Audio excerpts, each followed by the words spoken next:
Hi there, Bill. How are you doing today? Hey, Robin, I'm doing well. How are you? I am very happy. We're about to enter the Chinese New Year, the year of the rabbit. So, Yes. new starts, new beginnings, new attacks, new things to learn. So I'm very excited. So today, I believe we're going to be doing something slightly different to the other episodes. What do you have in mind? Yes, indeed. Well, Robin, we've spent a lot of time talking about some of the threats that are faced by anybody out there living a digital lifestyle. And we try to talk a little bit about how to defend against those, but there is a mindset that I think is very important to adopt when you're in this business. And that mindset is often referred to as an offensive security approach. In fact, there are organizations named that. So what I thought we might have opportunity to do today, and it may shorten the episode down a little bit, but why don't we talk a little bit about some of the tools that are utilized not only by threat actors, but by those who are actually looking to bolster their defenses by getting into the mindset of the threat actor. So what do you think? Should we give it a try? Yeah, let's give it a go. Know thy enemy. If you know what somebody else is using, you can protect against it or learn along the way. So that's right. There's literally hundreds of thousands of tools out there that isn't it always emerging every single day. So which one would you like to start with? Well, I figured maybe today we could cover 4 of them, and these 4 are biggies. These are ones that you see utilized frequently, again, both by threat actors as well as we'll refer to pen testing teams or red teams, that they'll often use those to test. So I think the first one I would love to talk about, and it is ubiquitous, is Nmap. What do you know about Nmap, Robin? Nmap, I know it's a 4-letter word, and there are worse 4-letter words out there. Honestly, Nmap, I've been using that for years. It's one of the very first tools I picked up when I picked up the Kevin Mitnick ethical hacking book way back when. Yeah. So I think that's a tool. But for those who are not aware of Nmap, what is it? What does it do? And why should I care?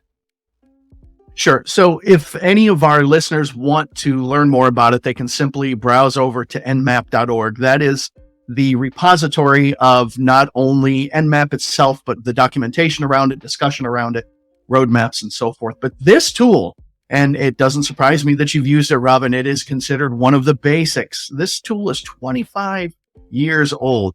So this one's been in the development for a long time. We're in major release 7 today.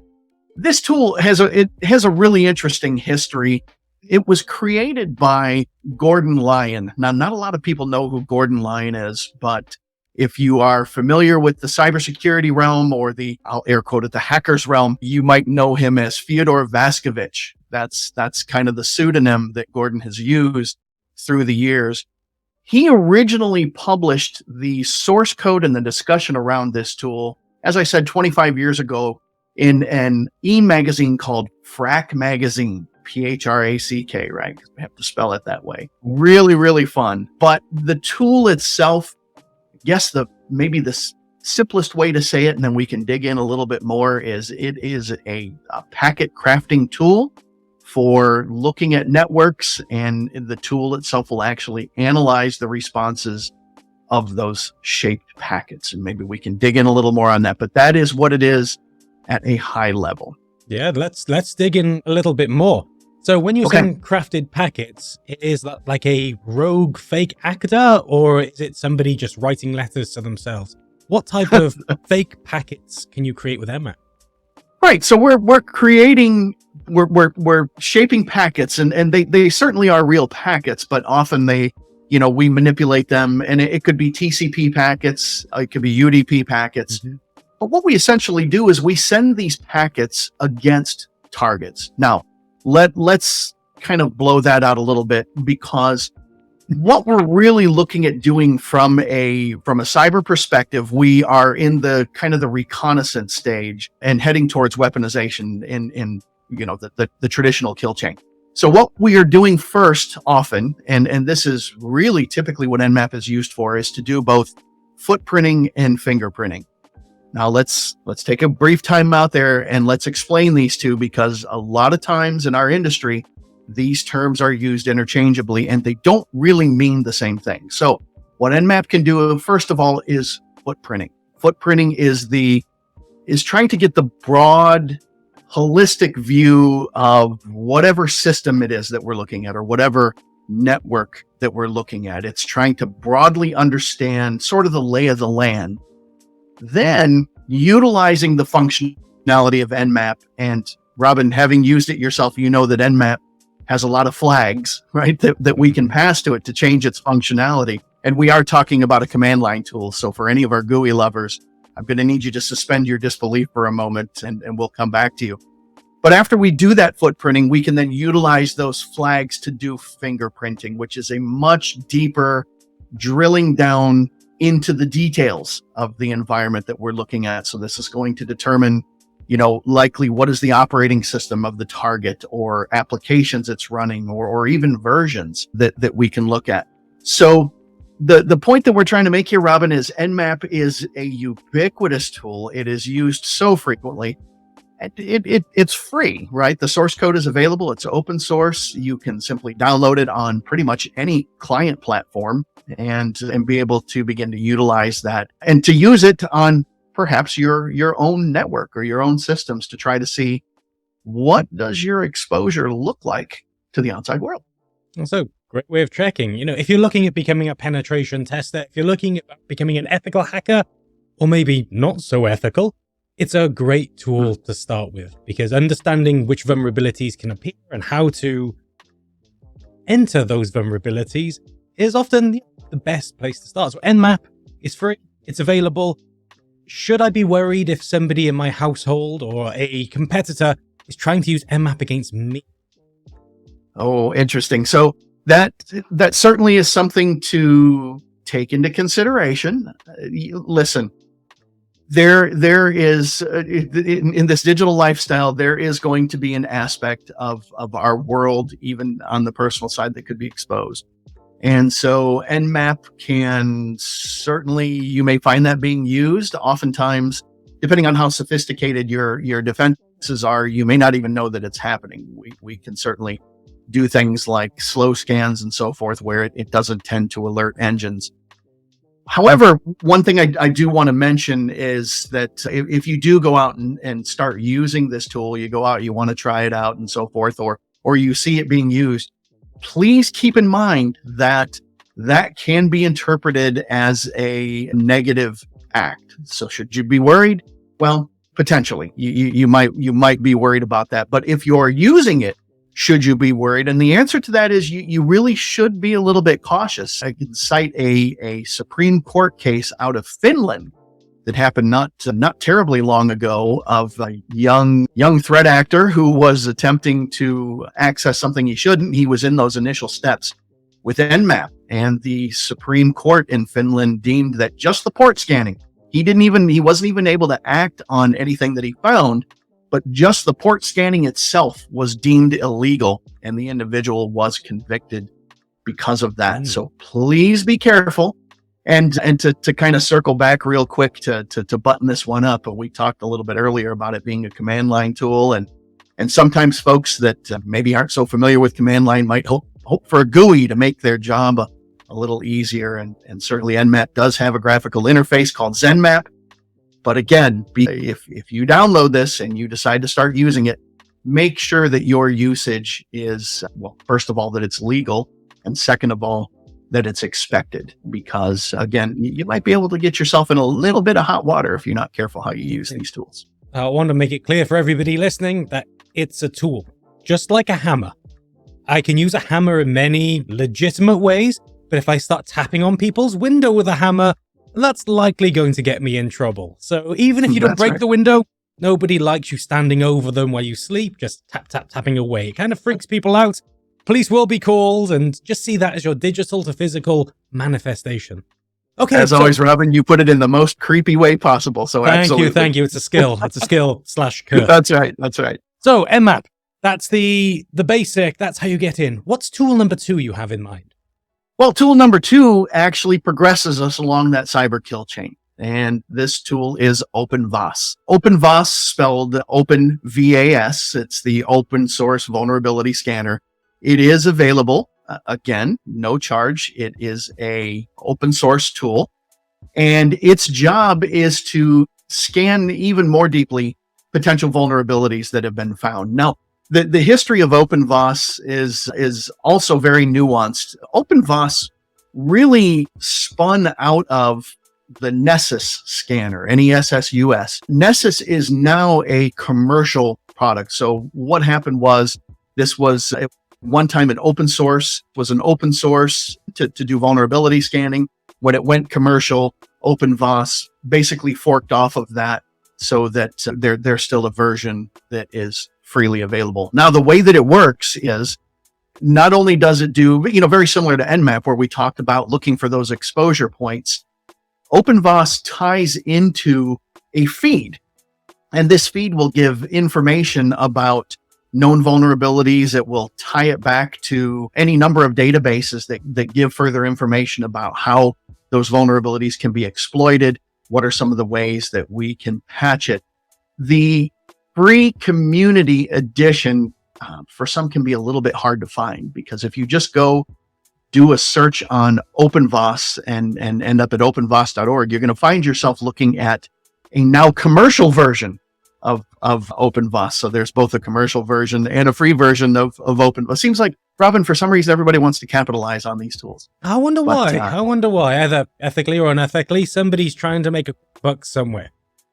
Sure, absolutely. Well, in this case, Greenbone, who now owns the commercial versions of OpenVAS and actually maintains the open source non-commercial version, the way that they differentiate it is that the commercial version has an enterprise feed. So a little bit more information, a little bit more detail concerning applications typically used in the enterprise. Eventually that does filter to the community edition as well, which is the free edition. So they're kind of managing both sides of it in order to use that. I never knew Nessus was originally an open source project before commercialization. I've only ever known it to be a moderately expensive fire and forget vulnerability scanner. So, hey, that's all good. So that's right. If you want to run OpenVAS yourself and you've managed to locate the community edition from the labyrinthine depths of the internet, what sort of output could you expect? Well, first of all, it's not too tough to find if you know the right place to look. So go to GitHub, and that's where you're going to be able to find the community edition with the community feed. They even have it in containers, so you can simply pull the container image, spin up Docker, and now you've got the solution. Once you have it, and once you deploy it, and there are ways to do it both in an automated way or in an ad hoc way. It is a graphical interface. And you simply feed it parameters concerning the targets, which can be individual targets, or it can be, for example, a subnet that you're trying to look at. And utilizing the feed that it has on the back end, it will begin to go through based upon things like open ports or identifying the applications that are running. It will create a report for you.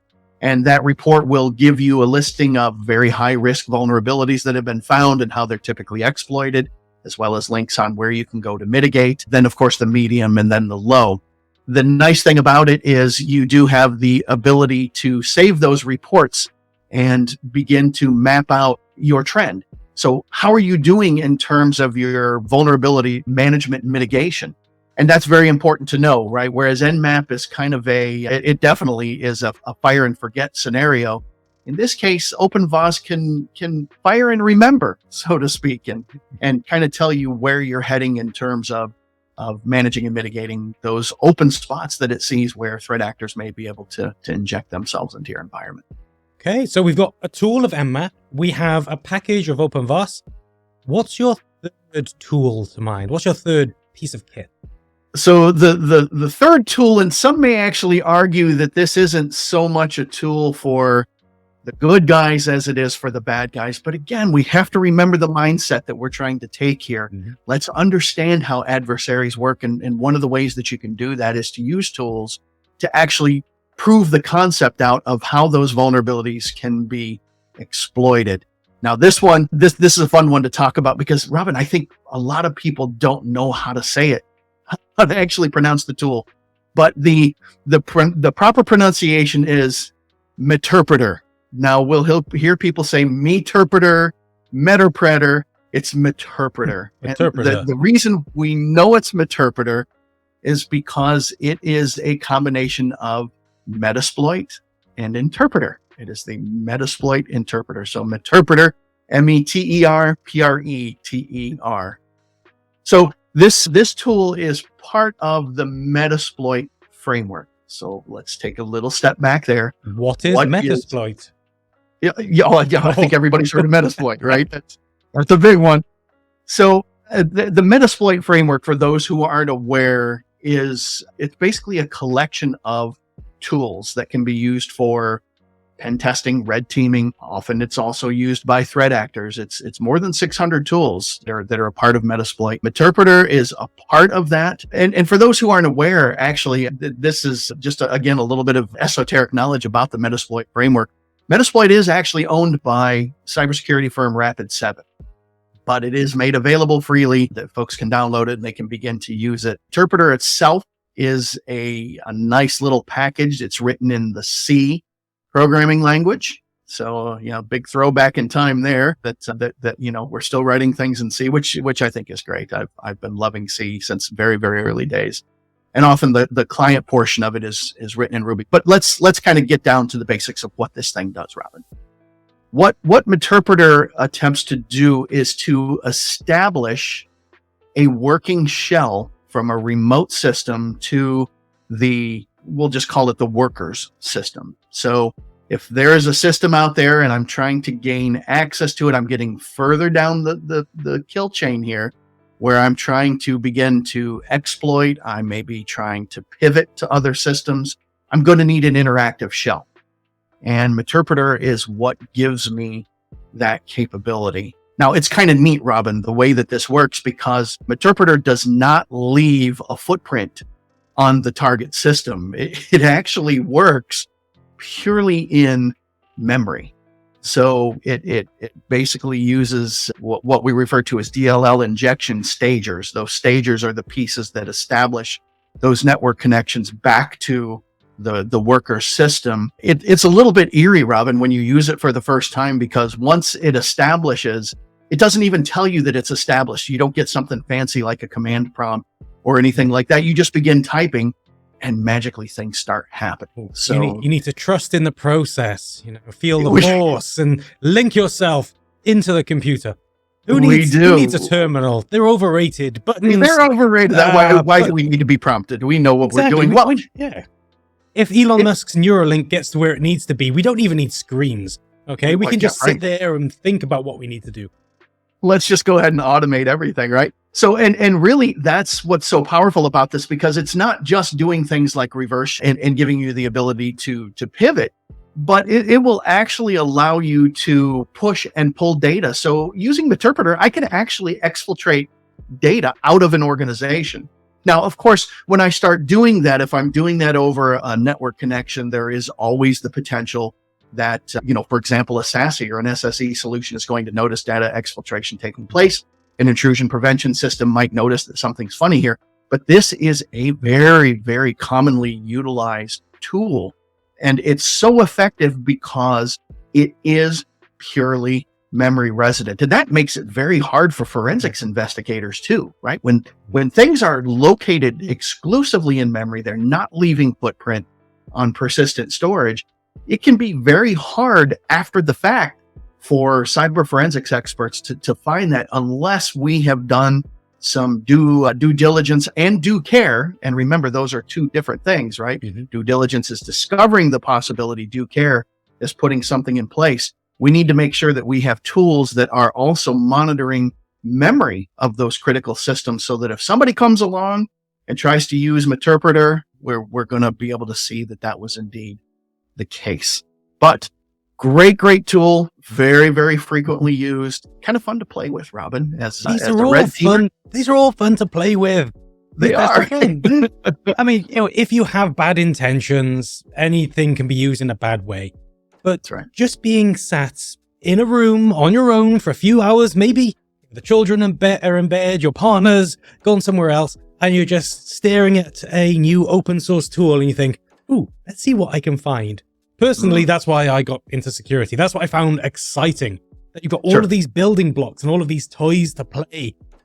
And yeah, things like Meterpreter is very exciting once you get up and running, once you're aware of what to do with it. And if you have your own lab setup, which I recommend to everybody, set up your own lab, try and make as many vulnerabilities in your own lab as possible, and then try to fix them, then yeah, Meterpreter is a very powerful tool. No doubt. So I've done some network scanning with Nmap. I've used OpenVAS to generate a vulnerability report. I've used Meterpreter to try and steal some data. What's tool number 4? Well, we're deep into the kill chain at this point, right? We're getting to the acting on objectives portion. And we've talked about these 3 tools and trying to coordinate all those efforts. But as you mentioned at the outset, Robin, there are just thousands of tools. And how do we actually access all of these? Well, how do we see all the options? Well, there's a group called Offensive Security, great organization. They do cybersecurity certifications, they do training, just some fantastic stuff. And they really are focused on taking that attacker's mindset in order to better inform the defenders. And they have released and continue to maintain something that I think probably all of our folks that are watching know about, and that is Kali Linux. Kali Linux, it's a big one. Look, if you've ever watched Mr. Robot on the streaming platforms, you've seen Kali over and over and over again. It tends to be showing up. So there's a lot of popularity. There's a lot of buzz around it right now. Kali is a Linux distribution. So all these tools that we're talking about, we've talked about hundreds and hundreds that are available in things like Metasploit. Kali Linux is a Linux distribution that is specifically designed for digital forensics and for penetration testing. So all of these tools, all of these penetration testing tools, these open source tools that we're referring to are all part and parcel of this distribution. You don't have to go collect them. They're there. So the history of it is really interesting. So way back in the day, Robin, this might even be before your time. Kali Linux started out as an operating system called Backtrack, which was based on the old Knoppix Linux, nice real-time Linux system. And it was rewritten with the intent of creating something that would be very useful to red teams, to those teams that are attempting to demonstrate where the holes may be in an organization's footprint. And again, it just continues to be developed. It is free of charge to download and to install. It works not only on the x86 platform, but they're really doing some great work on the ARM platform. And so we're really seeing a lot of usage to that. As I mentioned to you, Offensive Security maintains this. They even have an instructional book. I mean, it's a big one that is able to be downloaded free of charge for you to really learn how to make this guy hum.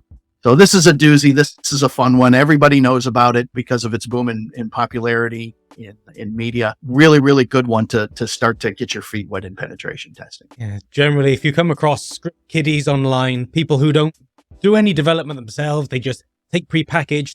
Kali Linux is a gift descended from on high, where there's a whole bunch of tools that they can open. They can click some buttons and see how things work. And it's very lightweight as well. I remember buying a Nexus 7 tablet off eBay for around $20 and quite easily had Kali Linux running on it.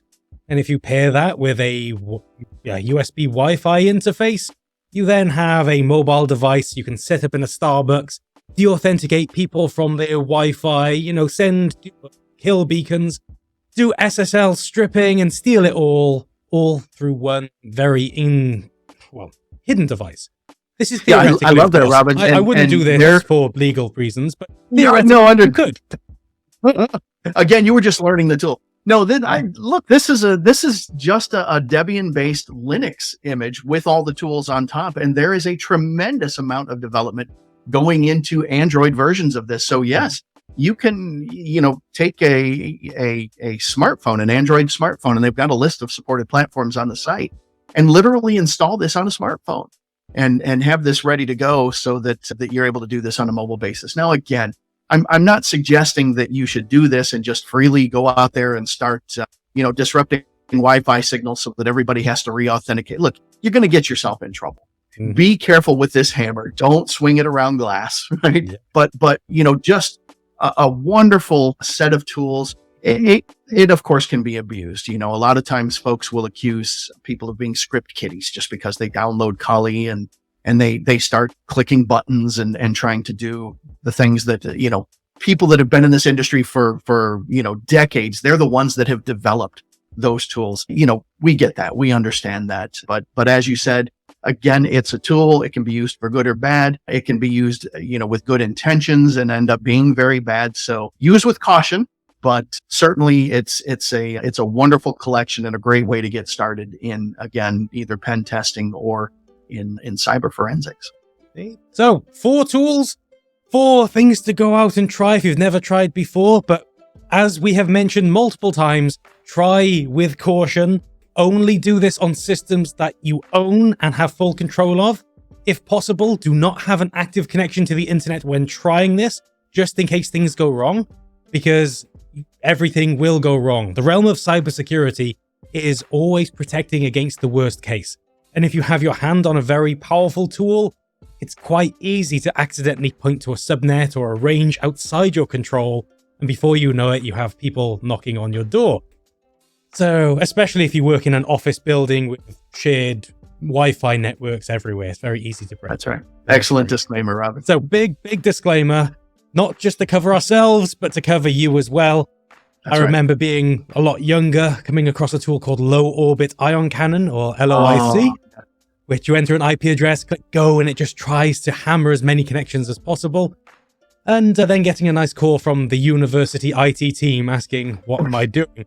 So curiosity is good, but be careful how you apply your curiosity. That's right. That's right. Okay, Bill. Well, thank you for your time today. And until next time, stay safe out there. Take care, brother.